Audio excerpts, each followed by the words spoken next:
Assalamualaikum warahmatullahi wabarakatuh. Alhamdulillahirrabbilalamin. Wassalatu wassalamu ala asyrafil anbiya'i wal mursalin wa ala alihi washabihi ajmain. Baiklah, kami dari kelompok 3 yang beranggotakan saya sendiri Vera Gustria, Sri Ulina Marbun, dan Cuk Desi Ilina ingin mempresentasikan hasil dari kelompok kami. Yang pertama itu ada analisis proksimat. Analisis proksimat sendiri itu adalah suatu metode atau teknik analisis yang digunakan untuk mengidentifikasi secara kuantitatif dalam senyawa organik, terutama pada makanan dan pakan. Analisis proksimat ini memiliki beberapa parameter, di antaranya yaitu ada kadar air, kadar protein, kadar lemak, kadar karbohidrat, dan lain sebagainya.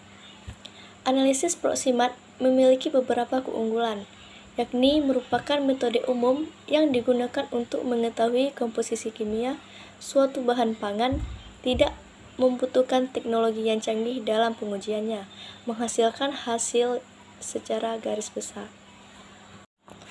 Kadar air adalah persentase air dalam suatu bahan yang dapat dinyatakan berdasarkan berat basah dan berat kering. Perhitungan kadar air berbeda untuk sampel basah dan sampel keringnya. Proses pengeringan pada sampel basah tidak dilakukan pada suhu tinggi, lebih dari 60 derajat Celcius. Perhitungan kadar air pada sampel kering dapat dilakukan pada suhu 103-105 derajat Celcius.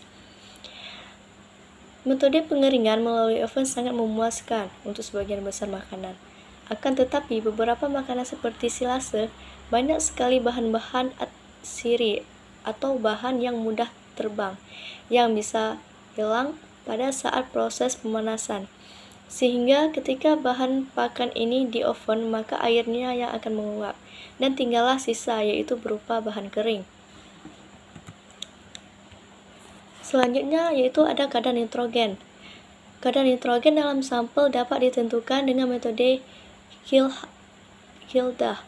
Metode ini terdiri dari pemanasan zat dengan asam sulfat, yaitu menguraikan zat organik melalui oksidasi untuk membebaskan nitrogen menjadi amonium sulfat.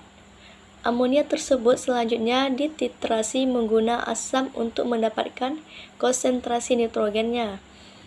Kadar nitrogen tersebut selanjutnya dapat dikonversikan menjadi kadar protein melalui serangkaian perhitungan.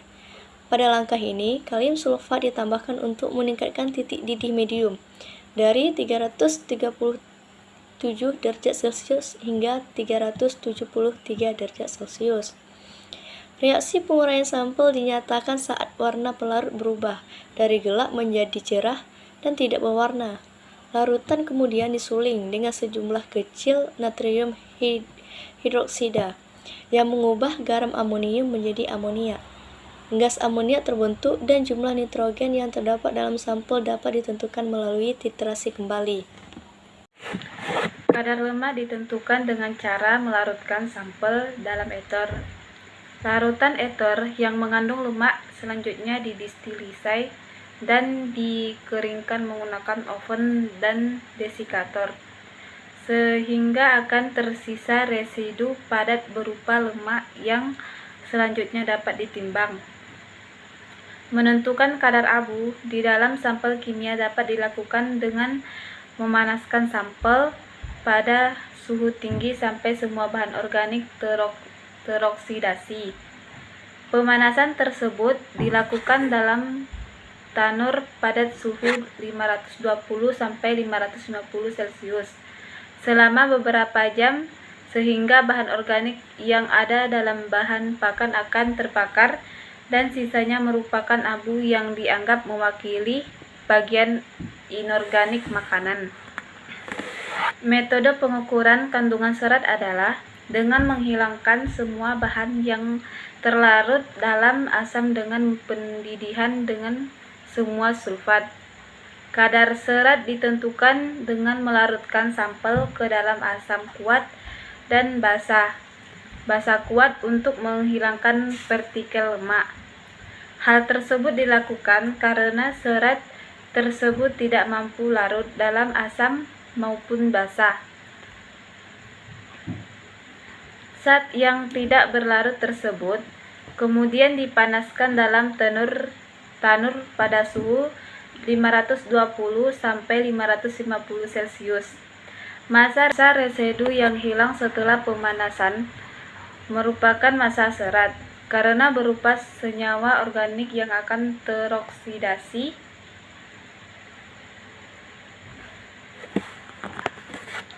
Massa residu yang hilang setelah pemanasan merupakan massa serat karena berupa senyawa organik yang akan teroksidasi pada suhu tinggi atau biasa disebut dengan serat kasar.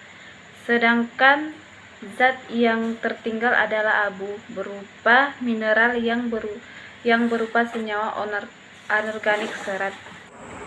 Baik, di sini saya akan melanjutkan tentang perbandingan data yang dimana data di atas dapat dilihat bahwa kadar air sebesar 15%, kadar lemak 4%, kadar abu 8%, dan kadar serat 9%, serta kadar protein 50%.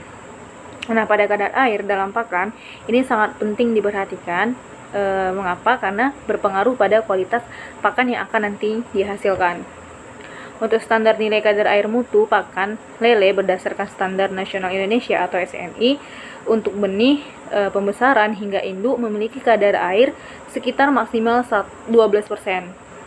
Tetapi berdasarkan penelitian pakan yang telah dilakukan, analisis proksimalnya itu menghasilkan air sebesar 15% yang menunjukkan bahwa kadar air sudah memenuhi Standar Nasional Indonesia atau SNI.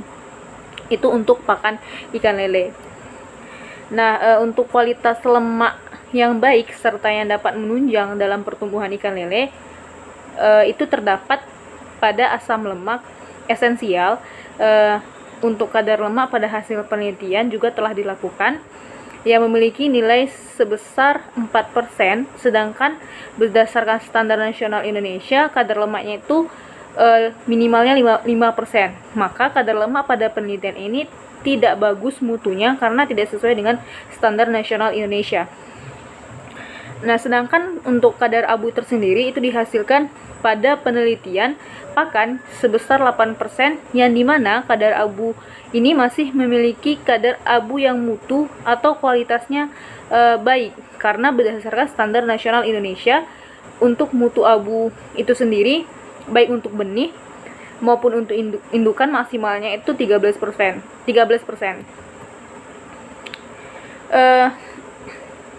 Untuk kelebihan kadar serat kasar itu yang nantinya akan mengakibatkan asupan pakan menurun, mengingat serat kasar tidak dapat dicerna oleh tubuh ikan. Maka serat kasar yang dihasilkan pada penelitian pakan itu mendapatkan hasil sebesar 9%, yang berarti memiliki mutu yang tidak bagus untuk Standar Nasional Indonesia. Karena jika berdasarkan Standar Nasional Indonesia, untuk ukuran benih maksimal itu 6%, pembesaran maksimal 8%, dan untuk ukuran induk itu sebesar 8% juga. Nah, untuk protein merupakan sumber asam amino esensial yang dibutuhkan ikan untuk mendukung pertumbuhan ikan tersebut secara optimum, juga sebagai sumber energi bagi ikan tersebut. Sekaligus kadar protein pada hasil penelitian pakan yang dilakukan mendapatkan hasil sebesar 50%, yang berarti sudah sesuai dengan Standar Nasional Indonesia. Sekian hasil presentasi kami, lebih dan kurang kami mohon maaf. Saya undur diri. Assalamualaikum warahmatullahi wabarakatuh.